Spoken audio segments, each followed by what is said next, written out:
പ്രഭ ചേച്ചി ഞാൻ ഇറങ്ങിക്കോ, വീട്ടിൽ കാണാം. സിസ്റ്ററിന്റെ റൂംമേറ്റിനെ ഈടായിട്ട് എന്തൊക്കെയോ ഒരു മാറ്റം ഉണ്ടല്ലോ, ശ്രദ്ധിച്ചാലും അന്നു അവളൊരു പയ്യനുമായിട്ട് ഇഷ്ടത്തില്ല.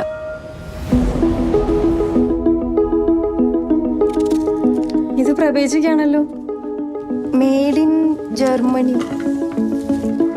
പ്രഭ ചേച്ചിയുടെ ഹസ്ബൻഡ് അവിടെ അല്ലേ?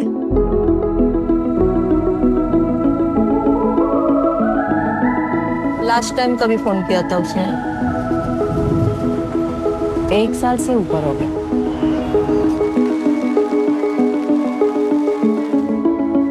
അച്ഛൻ വിളിച്ചേച്ച് വീട്ടിലോട്ട് വരാൻ പറഞ്ഞു. ഞാൻ ചെന്നപ്പോഴത്തേക്ക് അവർ കല്യാണമൊക്കെ നിശ്ചയിച്ചു കഴിഞ്ഞായിരുന്നു. ഈ ഭാവിയെ പറ്റി ചിന്തിക്കാറുണ്ടോ? നമ്മൾ ഇഷ്ടത്തിലായ അന്ന് തൊട്ട് എനിക്കുണ്ട് പേടി.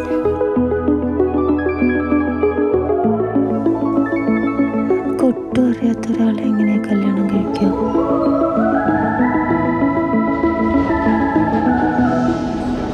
കൊണ്ടൊന്നും പറ്റുമെന്ന് തോന്നുന്നില്ല. അതിനെൻ്റെ മോനെ രാത്രി വരെ കാത്തിരിക്കേണ്ടി വരും. പക്ഷേ തൽക്കാലത്തേക്ക് ഞാൻ ഈ മേഘത്തിൻ്റെ കയ്യിൽ കുറച്ച് ഉമ്മ കൊടുത്തു വിട്ടാലോ?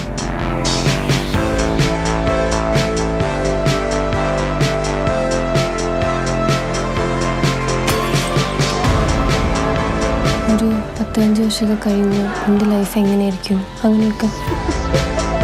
പക്ഷെ ഇപ്പം എന്തോ ഫ്യൂച്ചറിനൊട്ടും പ്രിപ്പയർഡ് അല്ലാത്ത പോലെ.